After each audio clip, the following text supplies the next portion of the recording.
द्वितीय वल्ली प्रकरण से ब्रह्मानुसंधान। ब्रह्म अत्यंत दुर्विजय है, अतः ब्रह्म तत्व का प्रकरण से फिर भी निश्चय करने के लिए यह आगे का ग्रंथ आरंभ किया जाता है। उस नित्य विज्ञान स्वरूप जन्म आत्मा का पूर्व 11 दरवाजों वाला है। उस आत्मा का ध्यान करने पर मनुष्य शोक नहीं करता और वह इस शरीर के रहते हुए ही कर्म बंधन से मुक्त हो जाता है।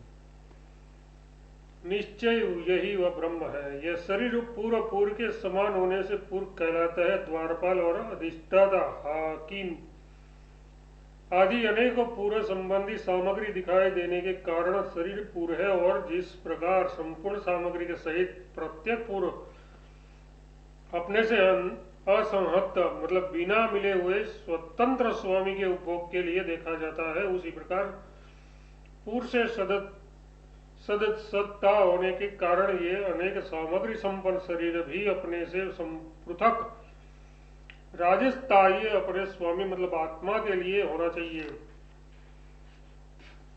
ये शरीर नामक पूर्व 11 दरवाजों वाला है। 2 आंख, 2 कान, 2 नासाग्र और 1 मुख, इस प्रकार 7 मस्तक संबंधी नाभि के सहित सिर और गुदा मिलाकर 3 निम्न देशीय तथा ब्रह्मरंध्र रूप 1 सिर में रहने वाला, इस प्रकार इस सभी पूर्वों से युक्त होने के कारण ये पूर्व 11 द्वार वाला है। वह पूर्व किसका है, इस पर कहते हैं अज का। यथार्थ पूर्व के धर्मों से विलक्षण जन्मादि विकार रहित राजस्थानीय आत्मा का। इसके सिवा जो अवक्र चित्त है, जिसका चित्त विज्ञान अवक्र कुटिल यथार्थ सूर्य के समान नित्य स्थित और एक रूप है, उस अवक्र चेता राजस्थानीय ब्रह्म का ये पूर्व है। जिसका यह पूर्व है उस पूर्व स्वामी परमेश्वर का अनुष्ठान ध्यान करके, क्योंकि सम्यक ज्ञान पूर्वक ध्यान ही उसका अनुष्ठान है, अतः संपूर्ण ऐषणाओं से मुक्त होकर उस संपूर्ण भूतों में स्थित ब्रह्म का ध्यान कर पुरुष शोक नहीं करता। ब्रह्म के विज्ञान से अभय प्राप्ति होती है, अतः शोक का अवसर न होने के कारण भय दर्शन भी रहे कहाँ हो सकता है।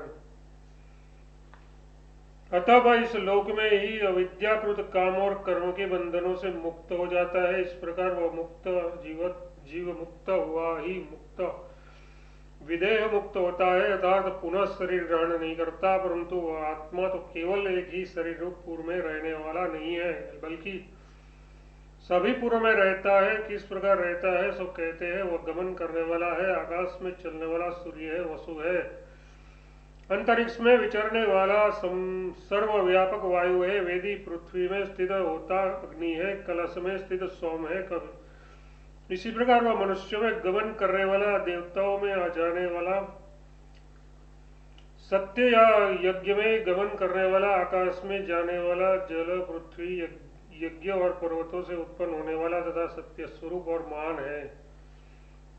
वह गमन करता है इसलिए हंस है। सूची आकाश में सूर्य रूप से चलता है इसलिए सूची सत है। सबको व्याप्त करता है इसलिए वसु है। वायु रूप से आकाश में चलता है इसलिए अंतरिक्ष तत्व है। अग्नि ही होता है, इस श्रुति के अनुसार होता अग्नि को कहते हैं। वेदी पृथ्वी में गमन करता है, अतः वेदी शत है।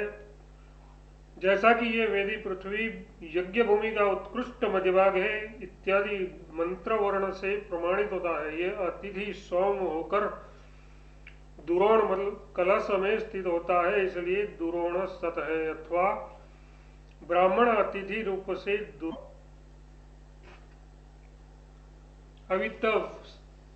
अवितथ स्वभाव सत्य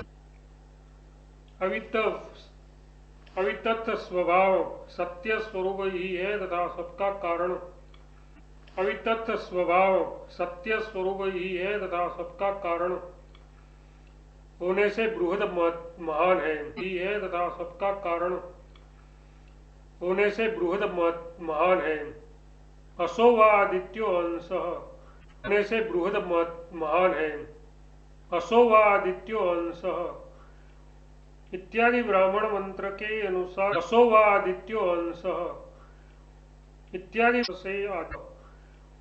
इत्यादि ब्राह्मण मंत्र के अनुसार यदि इस मंत्र से आदित्य का ही वर्णन किया गया हो तो भी आदित्य इस चरण यदि इस मंत्र से आदित्य का ही वर्णन किया गया हो तो भी आदित्य इस चरण के इस चराचर के आत्म गया हो तो भी आदित्य इस चरण के इस चराचर के आत्मस्वरूप है। ऐसा अंगीकृत होने के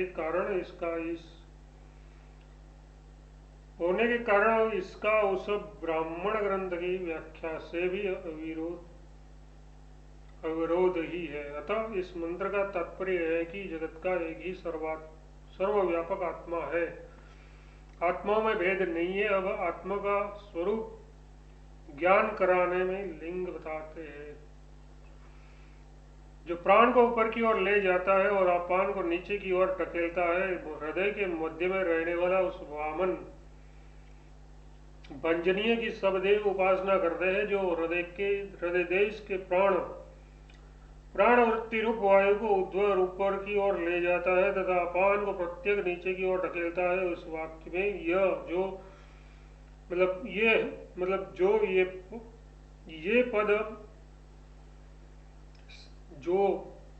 ये पद शेष रह गया है। हृदय कमल आकाश के भीतर रहने वाले उस वामन यथार्थ भजनीय की जिसका विज्ञान रूप प्रकाश बुद्धि में अभिव्यक्त होता है। चक्षु आदि सभी देव इंद्रिय और प्राण रूप और वर्षादि विज्ञान रूप कर देते हुए इस प्रकार उपासना करते हैं जैसे वैश्यलोक राजा की यथार्थ वे चक्षु आदि उसके ही लिए अपना व्यापार बंद नहीं करते। अतः जिसकी प्रेरणा से प्राण और इंद्रियों के समस्त व्यापार होते हैं वह उनसे अन्य है, ऐसा सिद्ध हुआ। यही इस वाक्य का अर्थ है।